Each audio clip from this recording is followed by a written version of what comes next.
मैं सुबह उठी तो सास ससुर नाराज़ बैठे थे। खफगी भरी निगाहों से मुझे देखकर अपने गुस्से का इजहार कर रहे थे, लेकिन चुप थे, मुझसे कुछ कहना भी नहीं चाहते थे। मेरे शौहर भी खामोश बैठे, सर झुकाए हुए थे।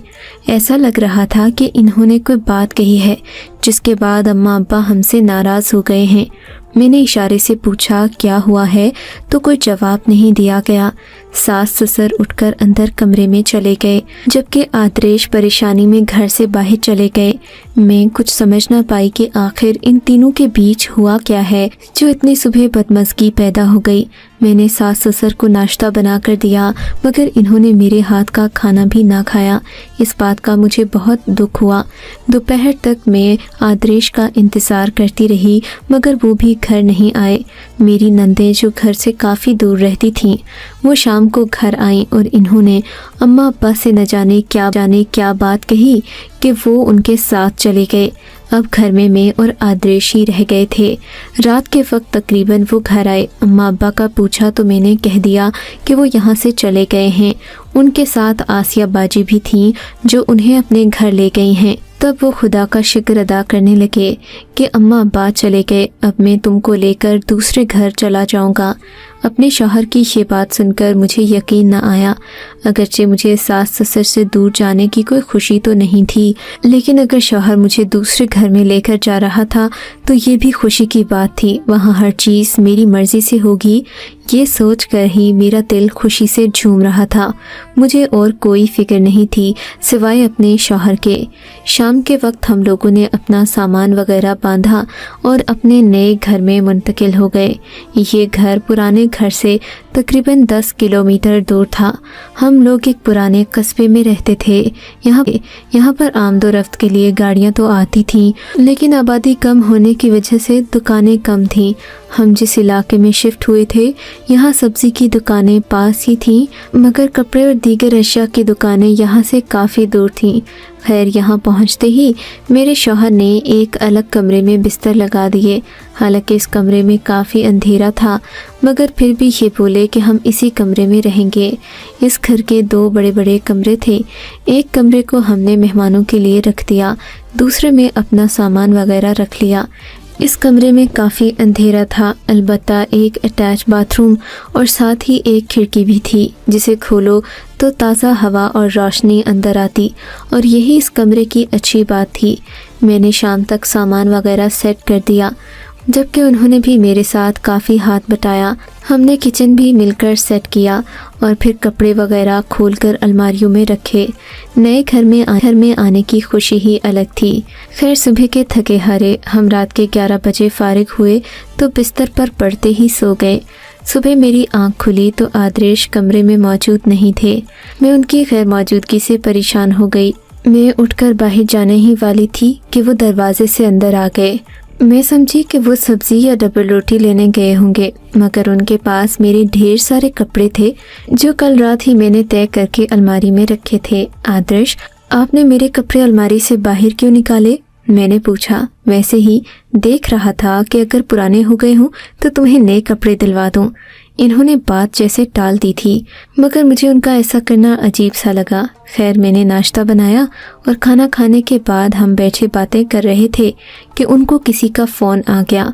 फ़ोन सुनने के लिए वो कमरे में नहीं रुके, बल्कि बाहर चले गए। काफ़ी देर के बाद वापस आए। मुझे अपने शौहर की ऐसी बातें बिल्कुल पसंद न थीं। दोस्तों से मेरे सामने बात ना करते, कहते मर्दों की और तरह की बातें होती हैं। मैं नहीं चाहता तुम्हें दुनिया की हवा भी लगे। वो हमेशा ऐसी बातें करके मुझे खामोश करवा देते, मगर इस घर में आने के बाद उनके रवैये में बहुत तब्दीली आ गई थी।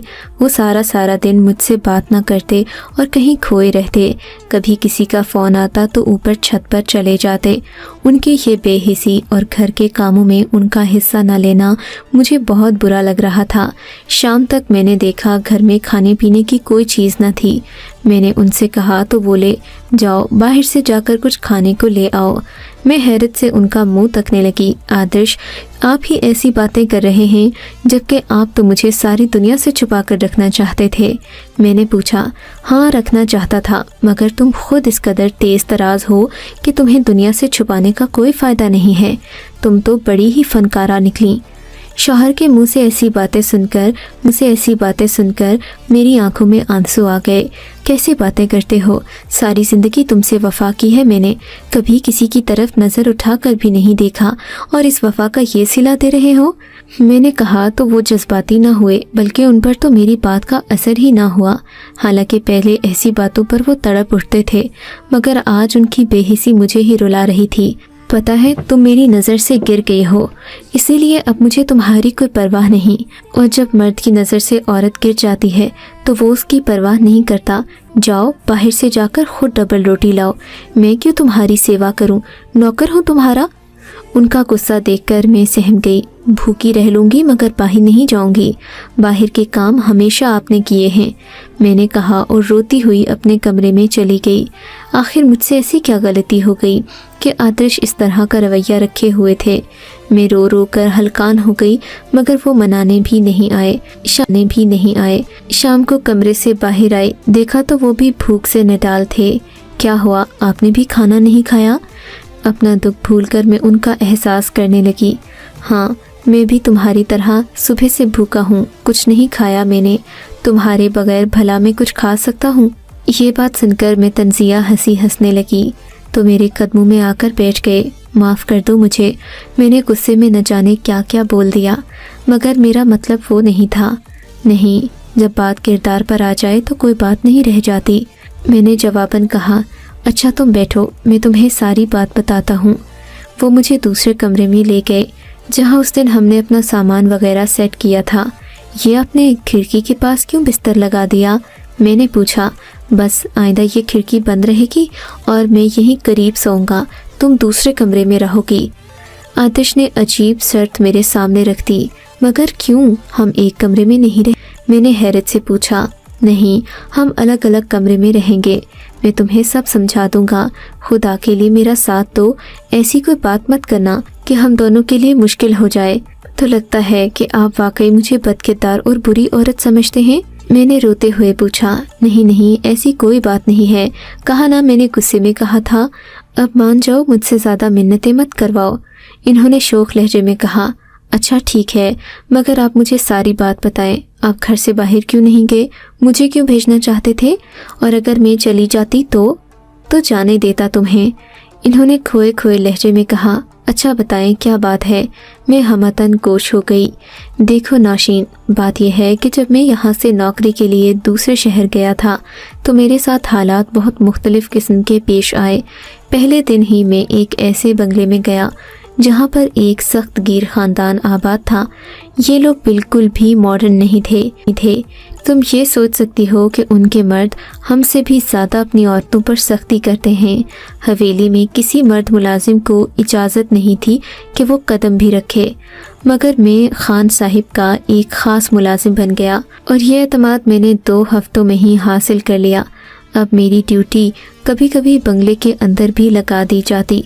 खान साहिब मुझ पर हद से ज़्यादा भरोसा करते थे, मैं भी हर वक्त नज़रें झुकाए रखता। कभी भी मैंने इस हवेली की ख़वातीन को नज़र उठाकर नहीं देखा था, मगर कहते हैं ना कि इंसान के मुकद्दर में जो मुसीबत होती है वो आकर रहती है। मेरे साथ भी ऐसा ही हुआ। मुझे खान साहिब ने हिदायत की थी कि अगर मैं कभी भी अंदर वाले कमरों में कोई गड़बड़ देखूं तो फ़ौरन चौकन्ना हो जाऊं। मुझे उनसे इजाज़त लेने की ज़रूरत भी नहीं, मैं अंदर जा सकता हूँ। उनकी इस बात का भी मैं मान रखता। हर वक्त मैं हवेली के हर दरवाज़े पर नज़र रखता तो ख़तरा लाहक ना हो। दरअसल खान साहिब के बहुत दुश्मन थे जो हर वक्त उनकी ताक में रहते, इसीलिए मैं इस बात का ख्याल रखता कि मुझसे कोई भूल चूक न हो जाए। वो भी रात का वक्त था। खान साहिब न जाने कब के अपने कमरे में जाकर सो चुके थे। मैं बाहर बैठा था कि मुझे अंदर वाली राहदारी में किसी के हल्के हल्के कदमों की आवाज़ सुनाई दी। ये सुनकर मेरे जहन में खटका सा हुआ। कोई औरत तो इस तरह नहीं चलती, ये किसी मर्द के कदमों की आवाज़ थी। जूतों की टाप साफ सुनाई दे रही थी। मैं भी बचता बचाता राहदारी से अंदर दाखिल हुआ। वो आवाज़ एक दरवाजे के करीब जाकर ठहर चुकी थी। मैं भी उसके साथ साथ ही चल रहा था। अचानक मुझे लगा जैसे कोई दरवाज़ा खोलकर अंदर दाखिल हुआ है। ये किसी जनानी का कमरा था, जाहिर है यहाँ औरतें ही थीं। मैंने फ़ौरन से पहले हालात संभाल लिए। راہداری کے بلب وغیرہ آن کر دیے اور اس کمرے تک جا پہنچا۔ وہاں پر ایک آدمی موجود تھا جو دوسری کھڑکی سے کود گیا۔ اتنے میں وہ لڑکی شور مچانے لگی اور خان صاحب بھی کمرے میں پہنچ گئے۔ خان صاحب نے مجھے لڑکی کے کمرے میں دیکھا۔ دوسرا آدمی تو کھڑکی سے کود کر کہیں جا چکا تھا۔ وہ لڑکی نہ جانے کون تھی۔ وہ روتی ہوئی خان صاحب کے پاس گئی اور میری طرف اشارہ کر کے بولی، بابا جان مجھے بچا لیں، یہ شخص بندوق کی نوک پر میرے کمرے میں گھس آیا۔ کہنے لگا اگر تم نے میری بات نہ مانی تو تمہیں جان سے مار دوں گا، مگر مجھے اپنی عزت عزیز تھی اس لیے میں نے شور مچا دیا۔ لڑکی کے منہ سے یہ بات سن کر میں تو حیران رہ گیا، ایسا سوچ بھی نہیں سکتا تھا میں۔ خان صاحب یہ جھوٹ بول رہی ہے، میں نے کہا۔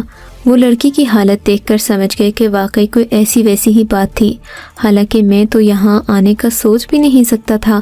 صرف اس لڑکی کی حفاظت کے غرض سے میں اندر آیا تھا کہ کہیں کوئی چوری نہ کر اس لڑکی نے میری نیکی کا الٹا سلا دیا۔ خان صاحب اس بات پر بہت غصہ ہوئے اور اسی وقت مجھے حویلی سے نکلنے کا حکم دیا۔ بھاری دل کے ساتھ میں اپنے کمرے میں آ گیا۔ یہاں آ کر سوچنے لگا کہ آخر ایسا کیا کیا جائے کہ خان صاحب کو میری بے گناہی کا یقین ہو جائے، مگر اسی وقت کمرے کا دروازہ کھلا۔ خان صاحب اس لڑکی کے ساتھ میرے سامنے کھڑے تھے۔ خان صاحب مجھے معاف کر دیں مگر آپ کو غلط فہمی ہوئی ہے۔ میں تقریباً ان کے پاؤں پڑنے ہی لگا تھا کہ انہوں نے گرجدار آواز میں مجھے روک لیا۔ بس اگر تیری جگہ کوئی اور ہوتا تو میں اس کے جسم کی ایک ایک بوٹی بھون کر رکھ دیتا، مگر تو نے میری جان بچائی تھی اس لیے بخش رہا ہوں، اور ساتھ اس حرافہ کو بھی لے جا جو رات کے اندھیرے میں تجھ سے مل رہی تھی۔ عورت اتنی نادان نہیں ہوتی کہ اسے مرد کے ارادوں کی خبر نہ ہو۔ خان صاحب نے غصے سے کہا اور اس لڑکی کو دھکیل کر میرے کمرے میں پھینک دیا۔ لڑکی رونے لگی۔ خان دیتی نہیں، یہ خود میرے کمرے میں آیا تھا، تو اندھی تھی جو تو نے دروازہ کھولا؟ خان صاحب نے گرجدار آواز میں کہا، میں تم دونوں کا نکاح کر کے تمہیں یہاں سے آج ہی رخصت کر دوں گا۔ خان صاحب کی اس بات پر ہم دونوں ہی ایک دوسرے کو حیرت سے دیکھنے لگے، نہ وہ مجھے جانتی تھی اور نہ میں اسے۔ صبح ہونے سے پہلے ہم دونوں کا نکاح کر کے ہمیں حویلی سے رخصت کر دیا گیا۔ میں نہیں جانتا تھا کہ میں اسے لے کر کہاں جاؤں۔ لڑکی نے خود ہی مجھے ایک جگہ کا پتہ بتایا، بولی کہ تم وہاں چلو، وہاں جا کر ہمارے سبھی مسئلے حل ہو جائیں گے۔ میں نے اس کی بات مان لی کیونکہ میں اس علاقے میں اجنبی تھا، میں اور کوئی حل نہیں جانتا تھا، پر اس لڑکی پر مجھے بہت غصہ آ رہا تھا جس نے مجھے اس مصیبت میں پھنسایا، کیونکہ اس کی وجہ سے میں اپنی نوکری سے ہاتھ دھو بیٹھا تھا۔ بہرحال وہ مجھے ایک پرانے سے ہوٹل میں لے کر گئی۔ یہاں پر پہلے سے ہمارے لیے ایک کمرہ بک تھا۔ ہم کمرے میں آئے تو ساتھ ہی کسی نے دروازے پر دستک دی۔ میں نے دروازہ کھولا تو سامنے ایک نوجوان خونخوار آنکھوں کے ساتھ کھڑا مجھے دیکھ رہا تھا۔ کیا ہوا بھائی، کون ہو تم؟ میں نے پوچھا۔ یہ جسے تم لائے ہو اس سے محبت کرتا ہوں، میں عاشق ہوں اس کا۔ نوجوان نے بڑے سپاٹ لہجے میں کہا، اگر اتنے ہی غیرت مند عاشق تھے تو اس وقت کہاں تھے جب میں اسے بیاہ کر لایا تھا؟ میں نے بھی غصے سے کہا، اس کا کوئی قصور نہیں، یہ ایک مجبور کام والی کی بیٹی ہے، تبھی تو خان صاحب نے اسے تمہارے ساتھ بھیج دیا۔ اگر اپنی بیٹی ہوتی تو کبھی بھی اس کے ساتھ ایسا سلوک نہیں کرتے، مگر چونکہ ایک معمولی کام والی کی بیٹی ہے اسی لیے خان صاحب نے اس بات کی پرواہ نہیں کی اور اسے تمہارے ساتھ بھیج دیا۔ ممکن تھا کہ اسے مار دیتے، مگر پھر سوچا ہوگا کہ خواہ ہی ان پر الزام آئے گا۔ آج کل کی پولیس بھی کافی سخت ہو گئی ہے، وہ ہماری بات نہیں مانتی۔ تم کون ہو؟ میں نے اس کی تمہید سن کر پوچھا۔ میں خان صاحب کا بڑا بیٹا ہوں، اس لڑکی سے محبت کرتا ہوں۔ اس کی معصومیت نے مجھے پگھلا دیا، مگر خان صاحب کو کبھی بھی یہ بات قبول نہ ہوتی کہ میں اس معمولی لڑکی سے نکاح کر لوں، اسی لیے اس رات میں کمرے سے بھاگ گیا، ورنہ میں کسی سے نہیں ڈرتا۔ اگر بابا کو اندازہ ہو جاتا کہ ہم دونوں ایک دوسرے سے محبت کرتے ہیں تو وہ یقیناً اسی کی جان لے لیتے۔ لڑکے نے کہا، اب تم مجھ سے کیا چاہتے ہو؟ میں نے الجھے لہجے میں پوچھا۔ یہی کہ تم اسے ابھی اور اسی وقت طلاق دے دو، ورنہ میں تمہاری جان لے لوں گا۔ وہ تو الٹا مجھے ہی ڈرانے دھمکانے لگا۔ کیوں طلاق دے دوں اسے؟ بیوی ہے یہ میری، سب کے سامنے نکاح کر کے لایا ہوں۔ میں نے غصے سے جواب دیا۔ تب وہ میرے قدموں میں بیٹھ گیا मोहब्बत बड़े बड़ों का सर झुका देती है। उसने अपनी मोहब्बत की भीख मांगी तो मैंने उस लड़की को तलाक देने की हामी भर ली। वैसे भी रफ़ाकत पाकर क्या करता, उसे मैंने तलाक दे दी। वो लड़का उसे वहाँ से लेकर चला गया। मगर इस बात की खबर खान साहिब को भी हो गई कि उनके लड़के ने एक मामूली नौकरानी से निकाह कर लिया है और ये कि सब में मेरा भी हाथ है। बड़ी मुश्किल से मैं वहाँ से निकला और अपने इलाके में आकर पनाह ले ली, मगर मुझे बहुत डर लगता था। मेरा उस लड़के यानी कि बाबर से मुसलसल राब्ता रहता था। उसी ने मुझे फ़ोन पर बताया कि बाबा के आदमी तुम्हें ढूंढ रहे हैं।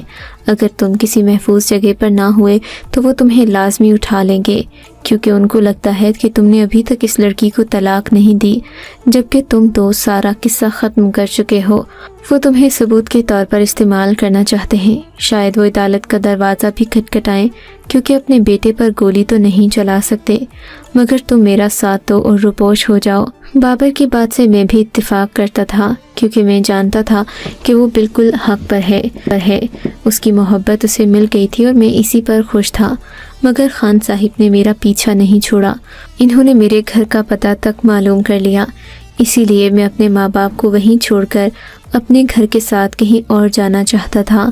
अम्मा अब्बा को मैं पूरी बात नहीं बता सका। उनसे यही कहा कि मैं घर अलग लेना चाहता हूँ।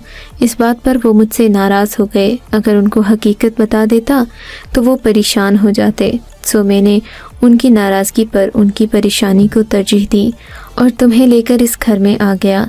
यहाँ पर घूम फिर कर देख रहा था कि आसपास कौन से घराने हैं और पास कोई पुलिस स्टेशन है या नहीं, क्योंकि अमूमन पुलिस वाले भी इन कामों में बड़े बड़े लोगों का साथ देते हैं। मुझे बाबर ने बताया है कि वो मेरे नए घर का पता भी लगा चुके हैं, लेकिन अभी तक उनको तुम्हारा नहीं पता। इसलिए मैं उनको ये तासुर देना चाहता हूँ कि तुम यहाँ अकेली रहती हो। इसी परेशानी में मैं तुम्हें न जाने क्या क्या कह दिया। तुमसे भी ये बात छुपाना चाहता था, मगर मैंने तुम्हें जो बोल दिया उसके बाद तुम मुझसे बदगुमान हो गई थी। इसीलिए तुम्हें सब बता रहा हूँ। अब तुम सामान बांधो, हमें शायद यहाँ से भी जाना पड़े, आतिश ने कहा और मैं अपने सामान की तरफ देखने लगी, जिसे 2 दिन पहले ही खोलकर कमरों में सजाया था और अब इसे दोबारा पैक करने का वक्त आ गया। मैं यही बैठी सोच ही रही थी कि बाबर के फ़ोन पर किसी की कॉल आ गई। इन्होंने फ़ोन उठाया और उस शख्स से बात की। वो खान साहिब के बेटे बाबर का फ़ोन था। बाबर ने मेरे शौहर को बताया कि वो अपनी बीवी को तलाक दे चुका है और अब खान साहिब के बंदों ने उसका पीछा करना छोड़ दिया है। वो मेरे शौहर का शुक्रिया अदा कर रहा था। बाबर का फ़ोन दोबारा नहीं आया। हम भी अपनी ज़िंदगी सुकून से गुजारने लगे, मगर आज तक मैं ये समझ नहीं पाई कि बाबर ने अपनी बीवी को तलाक क्यों दी। अगर वो उससे मोहब्बत करता था तो फिर आखिर किस बात ने उसे तलाक देने पर मजबूर किया। अगर बाप का डर होता तो वो उसे निकाह ही क्यों करता। आपको क्या लगता है कि बाबर ने अपनी बीवी को तलाक क्यों दी? अपनी राय का इजहार कमेंट सेक्शन में ज़रूर कीजिएगा।